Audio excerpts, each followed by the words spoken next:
আজ তো মরতে মরতে বেঁচে গেলাম পুরো। বাট এটা কি দেখে ফেললাম আমি? পুরোহিত হাত পাততেই মহাদেব দিল ফুল। আজ ছিল আমাদের বাড়িতে শিব প্রতিষ্ঠান আর আমি ছিলাম উপোস।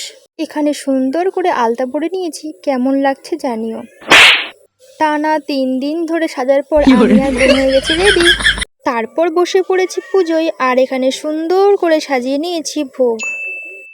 তারপর দিলাম অঞ্জলি আর টুকুস টুকুস করে 3বার দুধ গঙ্গা জল দিয়ে শিবকে করিয়ে নিলাম স্নান। আমি পরে মা বোন। তারপর শুরু হলো যজ্ঞ। ব্রাহ্মণের যত রাগ ছিল সব দিল আগুনের ওপর। এদিকে বোনের পেয়ে গেছে খিদে আর আমি দেখিয়ে দিয়েছি আমার চুরি পরা হাত। ব্রাহ্মণ ভস্যে দিল জল আর পুজো হয়ে গেল শেষ। বিকেলে মাঠে করতে গেলাম শুট আর জমির মালিক দিল জোরে তাল। রাতে জলের ঝর্ণা করতে গিয়ে আমি গেলাম পুরো ভিজে।